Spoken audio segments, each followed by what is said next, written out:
Rise of the Floodborn is here, and it's time to start studying what a new metagame might look like. Early on in the seasons really play dividends through the entirety of how the base of a metagame is created.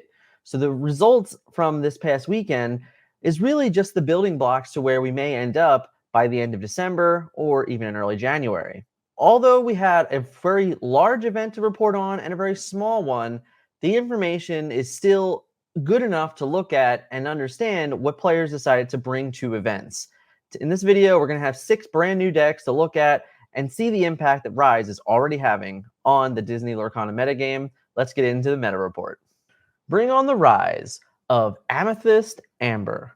Now, if anyone recalls in the Chapter 1 metagame, this was a deck this was an ink combination that was also quite prolific early on in the metagame, but fell off. So my wondering is, will we see something of similarity of this deck falling off early?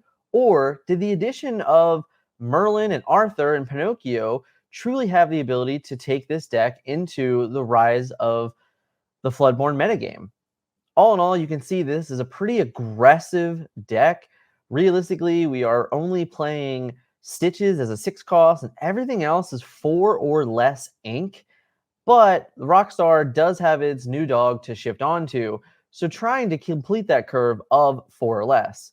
The deck also has 3 lanterns in it, which is utilizing once again to kind of have extra resources to be able to go over the top and survive against the inevitable steel wheel decks of Chapter 1. But what is new about this? Well, although everything else I said mostly was a Chapter 1 card, there are so many new additions from Rise of the Floodborn that we need to understand before we make any true judgments on this deck. The new additions to this aggressive strategy come in the form of Madame Mim and Merlin. Madame Mim's snake and fox, along with Merlin's goat, are going to be key essential pieces to most Amethyst decks, but 100% of aggressive strategies. The addition of Pinocchio and Arthur also add layers to this as well. But one of the key founding factors is Cinderella. Cinderella, being a 1-cost inkable 1/2 with Singer 3, allows you to sing songs like Be Our Guest and Friends on the Other Side as early as turn 2. This particular list, having Pinocchio and the Madame Mins, are ways to continuously utilize Pinocchio's 3 lore, bounce them back to your hand and keep him protected, in combination with early Lilos and early Zimbas to protect them, along with Arthur allowing you to also bounce these things back to your hand to keep them protected longer and gain 2 lore. This deck is super low to the ground, and when it goes off and it's just really uncontested, if you're not playing steel in general, if you don't have Armed to the Teeth in your Ruby decks, you might find yourself really far behind the 8 ball here, and this deck is absolutely able to just completely dominate the first 3 or 4 and honestly win by turn 5 without much of a problem, as long as it's uncontested. However, this is the problem with these decks, is that if a deck like this is going to succeed, then you're going to see more Fire the Cannons come back. You're going to see even more Storm Mages. You're going to see more Smashes, way more direct damage, along with Teeth Inhibition as well, because it's just, you need to be able to get rid of the Pinocchio, get rid of the Stitches on curve, finding a way to get rid of Pascal's, another character that might see a Rejuvenance in play, which will also probably bring in with it the 3/2 characters that all have evasive on your turn, like Cruella, like Jafar, etc. So there's lots of ways to already combat against this, but it's early on in the season, and what I love about early on in the season is aggressive strategies that really punish your opponent for trying to figure out what they want to do with their deck. This deck knows what it wants to do. It knows that it wants to put characters in play and just gain lore, and then say, you know what, opponent, figure out how to stop me, or I'm going to win the game. This is a Lemon Lime discard deck that won an 102-player event at Battle Bear in Germany.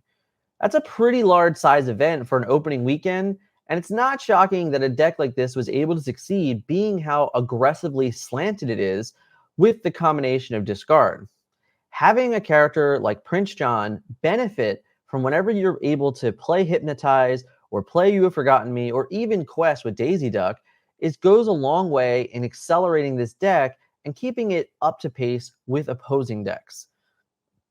The addition of the brand new The Queen and Flynn Rider are great complements to the deck as is, because it creates a way for you to either A, win the game a bit faster, or B, control the board much better because of the Queen. Choosing to play Mickey Mouse True Friend goes a long way also, as we're kind of getting away from the old ways of Cheshire Cat and playing a 3/3 body that when in doubt we can challenge with. Adding the Grand Duke here creates a nice little presence for your characters like Zimba and the Queen, along with Prince John and even Rapunzel when necessary. Getting that extra strength might be a key factor in combat when we need to challenge or when we are being challenged for better trades.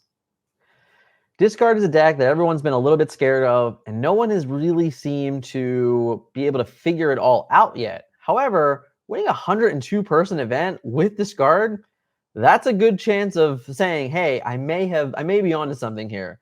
Big shout out to the player here. I didn't get their actual name, but this deck got through 101 other players and was successful on a pretty big tournament.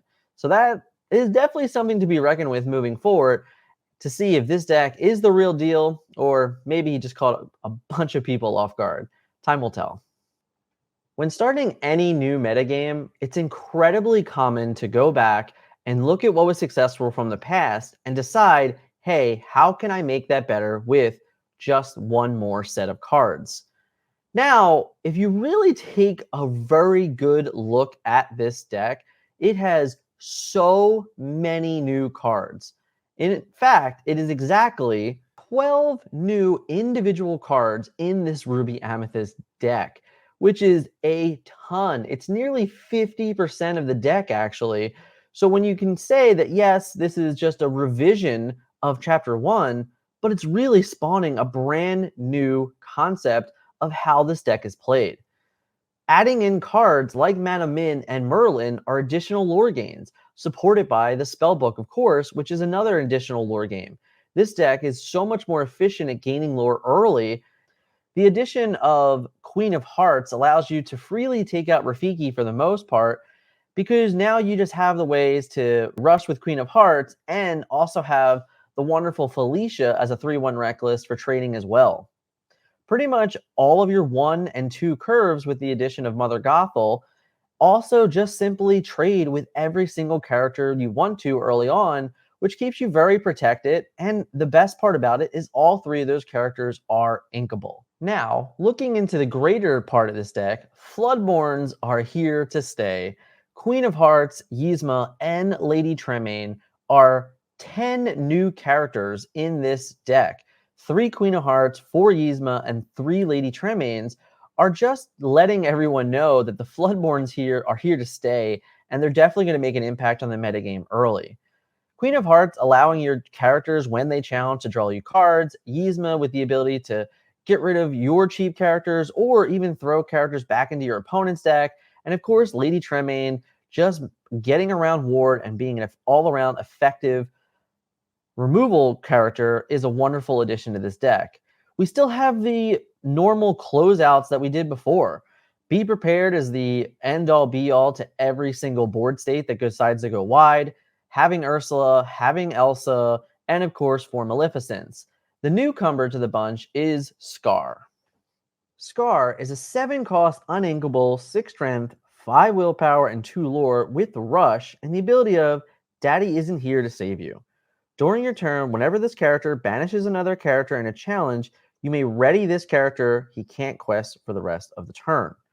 So, being able to effectively come into play and relatively be able to just remove multiple characters if you're able to get away with it is a totally threatening card, and once again just goes up the curve of now Maui, Lady Tremaine, and Scar, followed by when you needed Elsa to prevent them going for another turn, and Maleficent to just remove and add to the single target removal.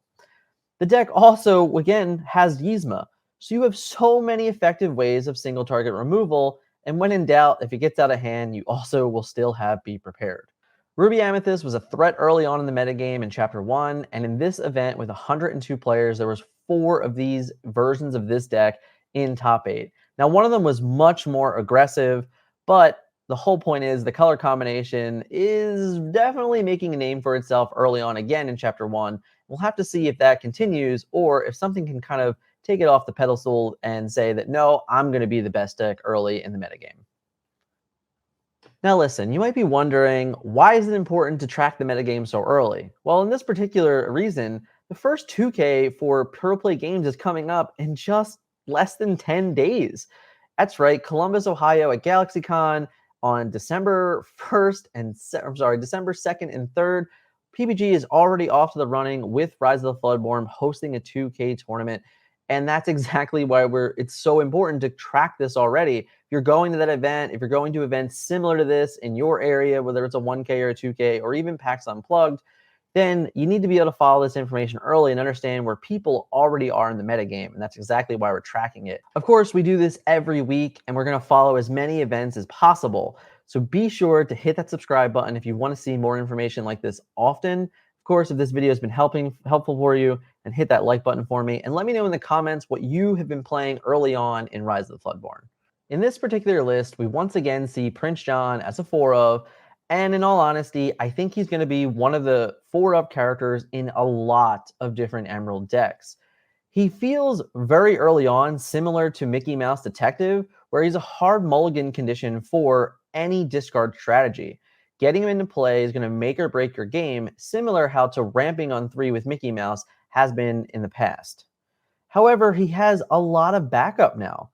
The addition of Lucifer being able to take 2 cards out of your opponent's hands goes a long way. And of course, Tiana potentially being able to prevent your opponent from playing actions is another way to deny them ability to get back in games if you're able to continuously strip cards away.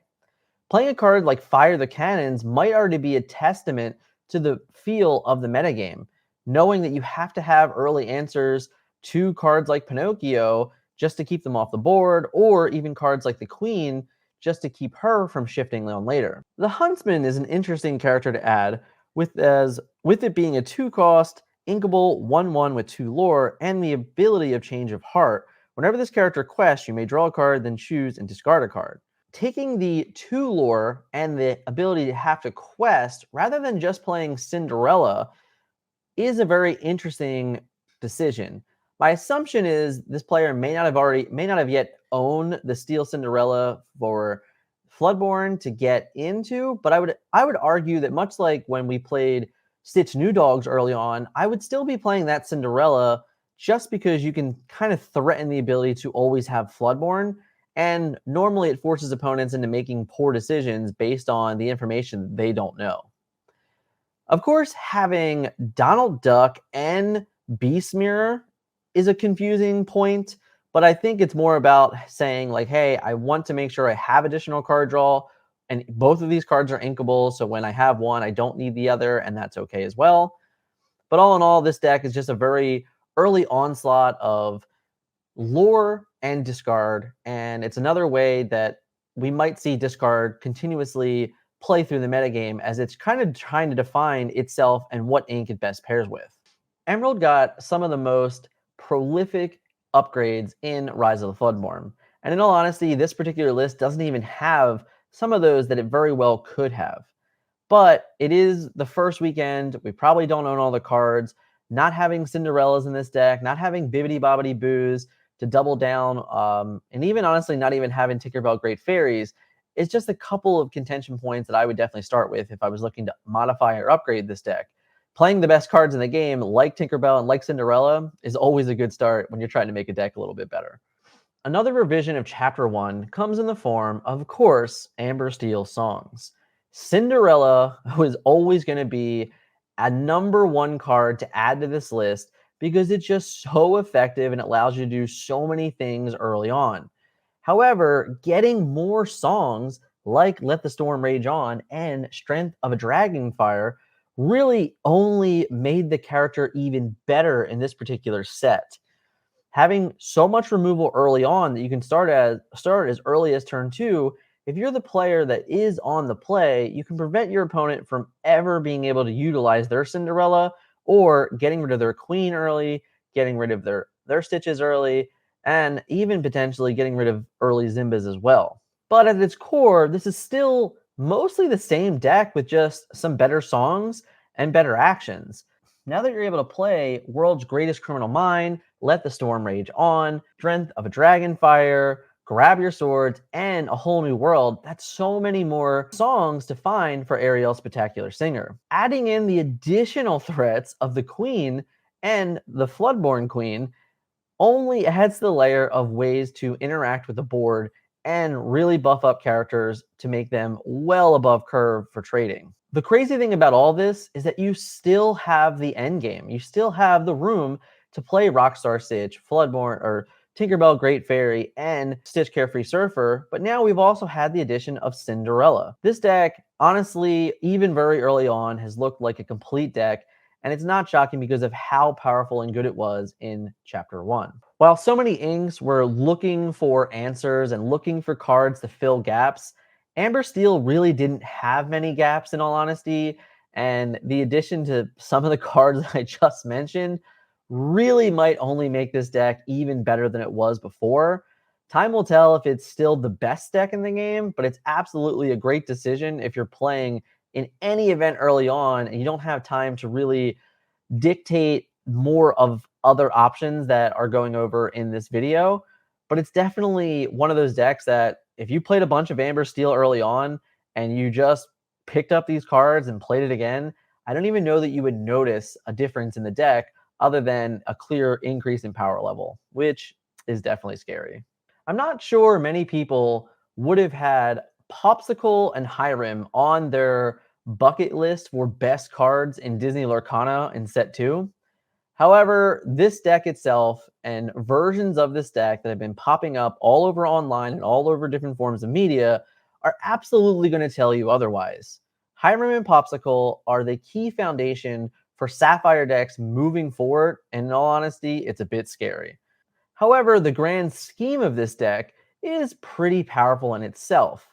This particular list has the ability to ramp out early, utilizing Fishborn Quills, utilizing one jump aheads, has the protection of the Queen, but really it's all about drawing as many cards early, ramping up as early, playing a Be Prepared early, and then having removal to back it up moving forward.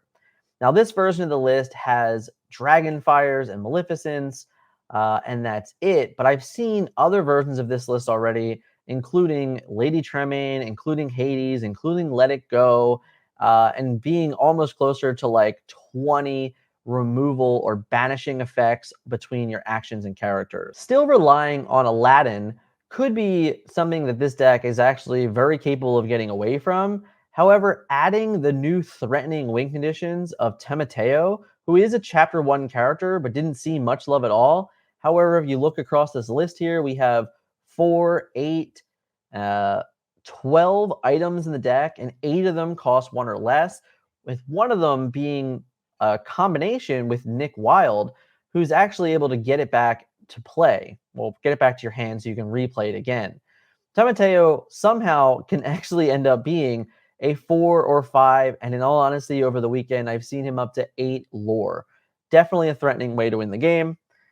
With, of course, in this particular list, the addition of the BLT being a 4 lore, 8 cost inkable character to also attempt to close out games. And evasive sure as hell doesn't hurt it. Ruby Sapphire may be the early on standout that everyone has already kind of heard about. But until you really sit across and play with it or play against it, you're not going to understand how good and how powerful Hyrum and Popsicles actually are. They're so very good and so very dominant. There's a very good chance that many versions of this deck will be successful, similar to how Ruby Amethyst and Amber Steel were in Chapter 1, where you didn't have one clear-cut way to play it. There are multiple ways to play it. You can play this deck with heavy item level and Timecodes as a way to win. You can play this deck with a little less items, but still enough to utilize Hyrum, but way more removal. And you might even be able to play this through other means of adding a Grandpappy in here and a couple different items to win through lore mains of that. All in all, this is definitely one of the decks that early on are probably what players are trying to tinker around because it is something new, and Hyrum is really that good. Definitely something that I would be weary of going into these events the next 2 weeks, because I do think that this is one of the decks that's going to probably pop up and be successful, honestly, for the longevity of Chapter 2. The other big event coming up is Pax Unplugged. If you are coming to Pax Unplugged, then you'll be happy to know that myself and the rest of the TFM team will all be there. We're playing in both the starter deck event and the core constructed event on Saturday. We're definitely very excited to do it. If you're coming, let me know in the comments that you're coming out and hanging out. Would be really great to see you and meet you guys in person, have a conversation. I'm looking forward to a great weekend with a lot of great players and just enjoying Rise of the Floodborn through a Ravensburger run event. In the early goings, metas are always hard to figure out because there's so many new things to try, so many new things to test, so many new versions of ways to utilize them within ink combinations. So while these are just 6 decks that were successful this weekend, it doesn't mean that they're like the 6 best decks in the game by any which means. I think there's a lot of still so much time that has to be tested and developed to find the better versions of these decks, or in all honesty, better versions of decks across the board. However, these were the 6 standouts from the weekend. I wanted to give credits where credit were due. Yes, one event was small, one event was large, but it's still setting a tone and giving us information of how to utilize this best moving forward. If you're looking for some cards that maybe not have shown up in these decks today, but they're definitely cards that I think are worth playing, then I would check out this video that's popped up. Give it a click, give it a watch, and I will see you in the next video. Of course, as always, hit the thumbs up for me. If you enjoyed the vibe, hit subscribe, and I will see you in the next video.